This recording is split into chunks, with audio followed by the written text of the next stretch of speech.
All right, so here's a quick guide as to strongman strength standards for each individual weight class. So I came up with the most important lifts. So your log or axle, your overhead, a 1 rep max, deadlift from the floor, 1 rep max, a yoke, 50 feet in under 10 seconds, farmers 50 feet in under 10 seconds, and then a max Atlas stone load to a standard height.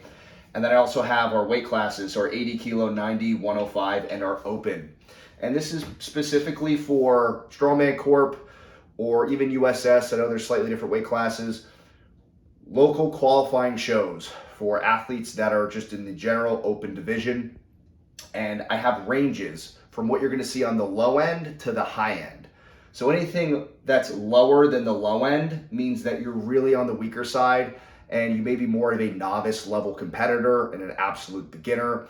If you're over these top end range numbers, you're likely going to be very competitive on a national level and or capable of competing on an international level. So this can give you just some hard data as far as what to strive for and then what to expect based on who's going to show up.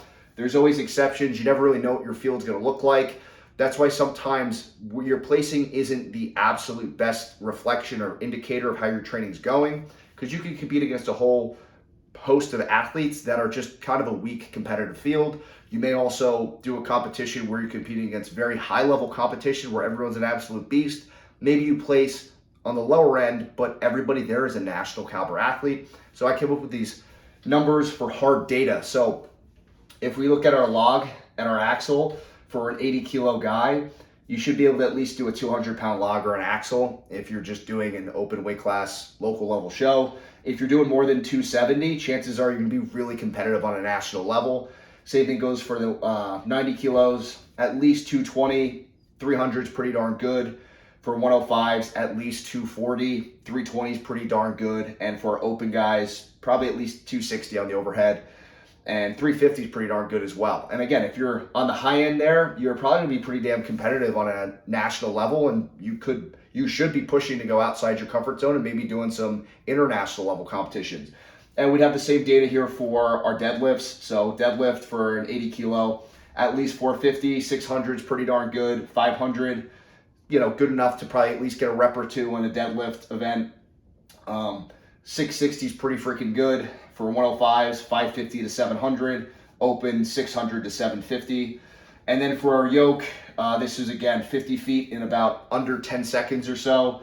You should be able to do at least 450 for an 80 kilo guy. If you're doing 600 in that time, that's pretty good. And then for next weight class, 500 to 700, 6 to 750, 750 to 800.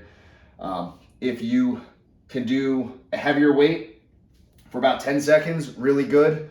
If you can do that heavier weight for less than 10 seconds, that's really good. If you can't do that lower end number for at least 10 seconds or less, then you have a lot of work to do. And we have the same thing for our farmers with the same weight, same time and distance. So for our 80 kilos, it's 200, 280, 90, 230, 310, 105, 250, 330, open at least 270, 350 is pretty freaking good.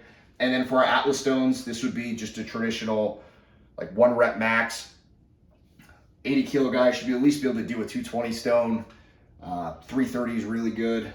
90 kilo guys, 270 to 360. 231s, 300 to 400, open at least a 330. 430 is really good. I talked about how there's USS shows where maybe there's a 220 weight class. It's probably going to fall somewhere in between there.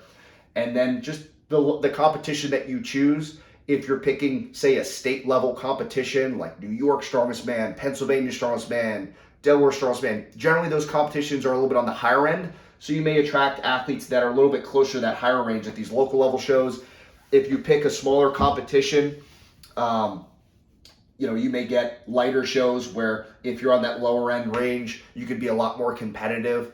But again, the whole premise of this is just to give you something to strive for and have a full understanding of where you need to be competitive at, say, a national level or even at a local level, and just to have realistic expectations. If you're going in there as a 90 kilo athlete and your max log is 220, your max L is 500, your yoke, your form, these are your numbers. I'm not saying don't do it. You should do it. Go outside your comfort zone, push hard. However, you can't be crushed when you don't place particularly high. You always want to win the competitions that you do, try and hit PRs, everything you do, but you also have to have that long-term plan to push those numbers to those high ranges. And that's usually going to include an off-season and a time where you're not doing a specific contest prep, but working on your weaknesses and working on base strength to reach your full potential. Hopefully this gives some good data if you stuck around and watched the whole thing. And yeah, so this is strength standards for strongman.